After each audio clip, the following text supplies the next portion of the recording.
वट सावित्री का जो व्रत है जेठ मास की बड़ी अमावस्या को मनाया जाता है। तो आज जेठ मास की बड़ी अमावस्या है। तो मैं आज आपको वट वृक्ष के दर्शन करवाने के लिए लेके आई हूँ और माँ सावित्री का आपको आशीर्वाद प्राप्त हो। तो गाइस मैं आपको लेके आई हूँ वट वृक्ष के नीचे और माँ सावित्री का आपको आशीर्वाद दिलवाने के लिए। तो आप सभी लोग जितनी भी माताएं बहनें और भाभी लोग जुड़ी हुई हैं, हिंदू धर्म से मान्यता रखती हैं या किसी और भी धर्म से मान्यता जो भी रखते हैं, तो सभी लोग सदा सुहागन रहें और माँ सावित्री का आप सभी को आशीर्वाद प्राप्त हो। तो मैं वट वृक्ष के दर्शन करवाने आपको लेके आई हूँ।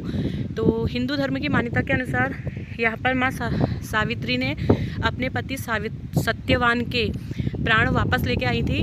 तो एक कथा इसमें प्रचलित नाम के एक राजा थे, उनकी कोई संतान नहीं थी। तो उनके बाद एक संतान प्राप्ति हुई, कन्या रूप में उन्हें संतान प्राप्त हुई थी। तो वो कन्या का नाम उन्होंने सावित्री रखा था। तो सावित्री दिन पर दिन जैसे जैसे बड़ी होती गई तो विवाह योग्य हो गई। तो अश्वपति जो उनके पिताजी थे, तो उन्होंने माँ सावित्री से कि आप अपने लिए एक सुयोग्य वर की तलाश करें। तो वो पिता की आज्ञा लेके माँ सावित्री जो थी तो नगर इत्यादि जंगल वगैरह सब जगह घूम के आई। तो उन्होंने अपने पिताजी को बताया कि तपोवन में अपने माता पिता के साथ सत्यवान नाम के एक युवक निवास कर रहे हैं। तो मैं उन्हें मन ही मन अपना पति मान चुकी हूँ, उन्हें स्वीकार कर चुकी हूँ। तो नारद जी ने उन्हें बोला कि ये आपने क्या कर दिया।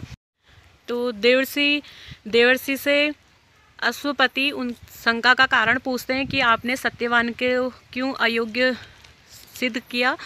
तो वो बोलते हैं कि जो सत्यवान है उनके जो पिता हैं शत्रुओं द्वारा उनका राज्य छीन लिया गया है। तो वो अभी उनके पास कुछ भी नहीं है, वो वन वन में ऐसे ही भटक रहे हैं और अंधे हैं।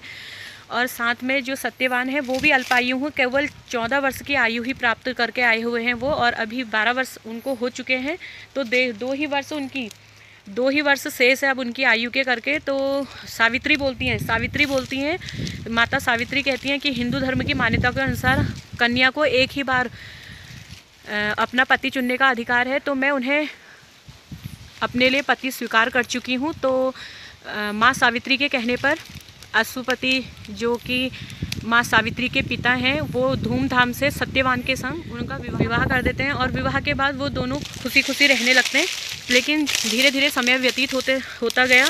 तो सावित्री माता को भय सताने लगा कि अब वो घड़ी आ जाएगी जिस समय हमारे पति की मृत्यु निश्चित है करके। जब सत्यवान के जीवन के केवल 4 दिन शेष रहते हैं तो माँ सावित्री को चिंता होने लगती है। तो वो 3 दिन जब रह जाते हैं तो व्रत करना शुरू कर देती है भगवान का। जब चौथा दिन आता है तो माँ सावित्री को चिंता होने लगती है। तो उस दिन सत्यवान जंगल में लकड़ी काटने के लिए जाते हैं। तो माँ सावित्री भी उनके संग चल देती हैं कि मैं भी आज चलूँगी आपके संग करके। तो सावित्री को तो पता ही होता है कि आज जीवन का लास्ट दिन है इनका, तो वो भी उनके संग चल देती हैं। और जैसे ही सत्यवान पेड़ के ऊपर चढ़ते हैं लकड़ी काटने के लिए, तो वो जैसे ही थोड़ी सी लकड़ी काटी हुई होती है तो उनके सर में बहुत ही असहनीय दर्द होने लग जाता है। तो वो ऊपर से नीचे उतर आते हैं। तो माँ सावित्री तो सत्यवान जैसे ही पेड़ से नीचे उतरते हैं तो वो जगह पे सत्यवान का सिर रख लेती हैं और दक्षिण दिशा से यमराज को आते हुए देख लेती हैं। तो उन्हें चिंता होने लगती है। तो सत्यवान को लेके जैसे ही यमराज जाने लगते हैं तो माँ सावित्री सत्यवान को बरगद के पेड़ के नीचे ही छोड़ के यमराज के पीछे पीछे चल देती हैं। तो यमराज उनसे पीछे लौटने को बोलते हैं। तो वो यमराज कहते हैं कि आप जाइए यहाँ से, और तो वो उनको आशीर्वाद देते हैं। तो वो आशीर्वाद के रूप में अपने सास ससुर की आंखें वापस लेती हैं कि उन्हें आंखें मिल जाए उनकी। तो उसके बाद जैसे ही यमराज आगे को चलने लगते हैं तो माँ सावित्री उनके पीछे पीछे फिर से चल देती हैं। तो वो फिर उन्हें फिर जाने के लिए बोलते हैं। तो बोलते हैं आपको कुछ और आशीर्वाद चाहिए तो मैं आपको वो भी वर देता हूँ। तो वो अपने सास ससुर का पुनः राज्य वापस मांगती है कि मेरे सास ससुर का राज्य मिल जाए उन्हें, और शत्रुओं ने उनका राज्य छीन लिया है। तो यमराज उन्हें ये आशीर्वाद देते हैं कि आपका राज्य मिल जाएगा वापस। उसके बाद जैसे यमराज आगे को जाने लगते हैं तो माँ सावित्री उनके पीछे पीछे फिर चल देते हैं। तो यमराज बोलते हैं कि आप फिर से पीछे पीछे। तो वो बोलती हैं कि आप जाइए, आप नहीं आ सकते हैं। तो वो बोलती हैं कि पति के पीछे जाना मेरा धर्म है और मुझे इसमें कुछ भी परेशानी नहीं है। तो यमराज उनसे बोलते हैं आप जाइए, मैं आपको वरदान देता हूँ। तो वो वरदान में फिर मांगती है कि मैं सदा सुहागन रहूं, पुत्रवती हो जाऊं। तो वो उन्हें आशीर्वाद दे देते हैं यमराज। तो फिर वो उनके पीछे पीछे चलती हैं। तो वो यमराज बोलते हैं अब आप मेरे पीछे क्यों आ रहे हैं? तो अब बोलते हैं मैं आपने मुझे सदा सुहागन का वरदान दिया है, पुत्रवती होने का वरदान दिया है, तो ये कैसे होगा जब आप अपना मतलब मेरे पति को अपने संग लेके चल रहे हैं।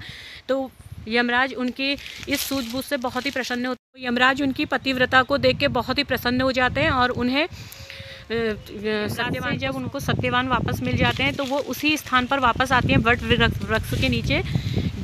तो वहाँ पर अपने पति पे जीवन का संचार होते देख बहुत खुश होती हैं। तो दोनों जब उनका जीवन वापस आ जाता है तो दोनों बहुत ही हर्ष होता है, दोनों को बहुत ही खुशी और जीवन व्यतीत करते हैं। तो यहीं पे वट वृक्ष के नीचे उन्होंने फिर पूजा करी वहाँ पर, और तभी से ये वृक्ष की बहुत ही ज़्यादा मान्यता है। सावित्री हैं अपने पति को यमराज से वापस लेके आ गई थी अपने कठोर तप के कारण और अपनी पतिव्रता के कारण। तो मुझे लगा कि आज ये वट वृक्ष का आप लोगों को दर्शन कराया जाए और आप सभी लोगों के लिए, जितनी भी माताएं, बहनें, भाभी लोग हैं, सभी के सुहाग के दीर्घायु की कामना करने के लिए, आंटी लोग जो भी हैं सब में जुड़े हुए हैं, सभी के सुहाग के लंबी उम्र की कामना के लिए मैं आप सभी लोगों को वट सावित्री के दर्शन करवा रही हूँ। पर सदा बने रहे, आप लोग सदा सुहागन रहें, खुश रहें, मुस्कुराते रहें। और कैसा लगा मेरा एक छोटा सा व्लॉग? और मुझे बहुत अच्छा लगा कि चलो बरगद का पेड़, वट वृक्ष हमारे खेत में है और बहुत ही प्राचीन पेड़ है ये, देखिए बहुत ही अच्छा है। इसकी लताओं में हमने बचपन में झूला झूला हुआ है। तो मुझे लगा कि बनाना चाहिए। और सुबह के टाइम पे मैं उस समय लाइव कर रही थी तो उस भाभी लोगों ने पूजा वगैरह करी यहाँ पर आकर, तो मैं उस क्षण को कैद नहीं कर पाई। तो उसके लिए तो मुझे थोड़ा सा लगा, लेकिन कोई बात नहीं, चलो फिर भी एक मैंने वीडियो के माध्यम से आप लोगों को दिखाया। तो कैसा लगा मेरा सा छोटा सा प्रयास? तो लाइक कीजिएगा, शेयर कीजिएगा, कमेंट करिएगा और वीडियो को फुल वॉच कीजिएगा, ऐड के साथ ही देखिएगा तो बहुत अच्छा लगेगा आप लोगों का सहयोग। और बोलो ना प्यारे सीताराम, माँ सावित्री की कृपा आप सभी पर हमेशा बनी रहे। और इसी शुभ वचनों के साथ मैं अपनी वीडियो को विराम देती हूँ। Bye bye, Tata.